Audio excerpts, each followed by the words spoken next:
Converting our SQL statement into PHP is simply a matter of enclosing it in quotes, assigning it to a variable name, and executing it with the MySQL query function.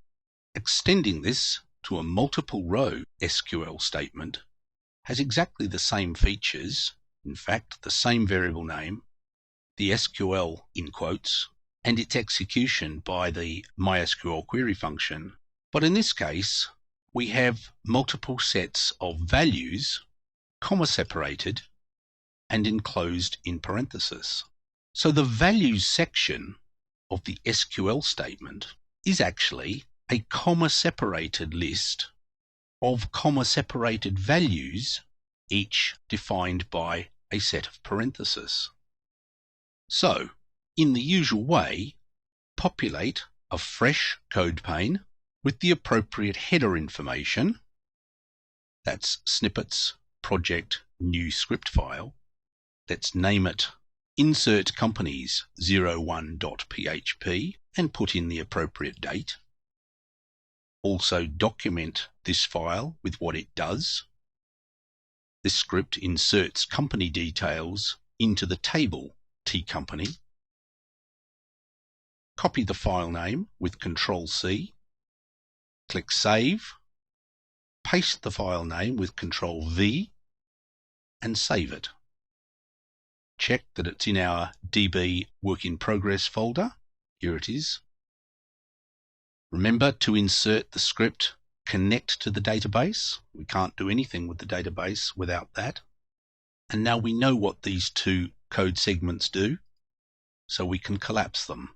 Get rid of any spurious blank lines and position the cursor in the connection failure trap. Now insert the snippet SQL project insert companies and save the file. The snippet we've just pasted is a typical insert SQL construct. In it, I've got three value sections, each of which is enclosed in redundant braces. Braces is the correct English word for curly brackets.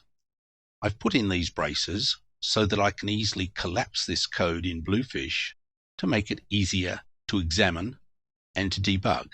It's a technique you can use in your own coding to collapse sections of code in large files. Notice that the SQL insert statement comprises the usual parts. There is a parenthesis enclosed list of fields.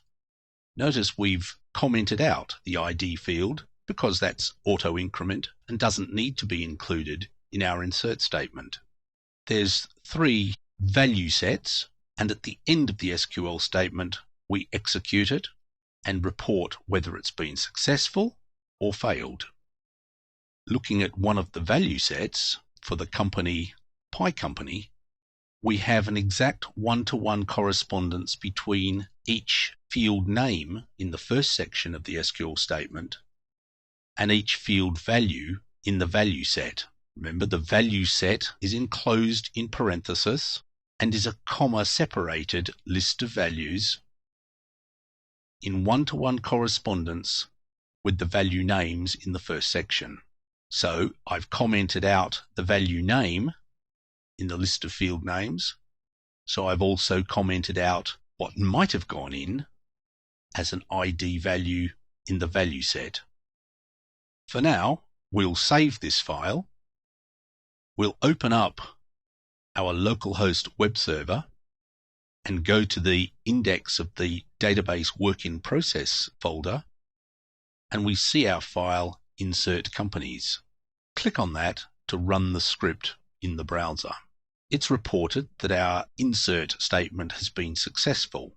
Let's check that in PHP-MyAdmin. Ensure you're at the top level and that you've got a list of databases displayed.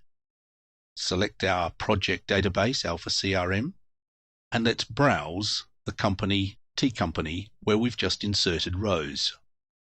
And here they are, the three rows that we inserted using PHP.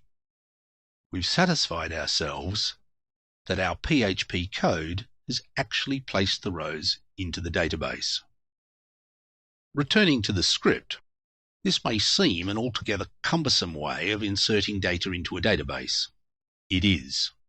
It's clearly not even as efficient as using the PHP MyAdmin data entry table we started with. However, it's only the first stage in creating a functionally similar web form, like the PHP MyAdmin form, that has the advantages of simplifying the form for your non-technical end users, checking the validity of data when users attempt to save it, and streamlining the feedback that users get when their data entry either succeeds or fails.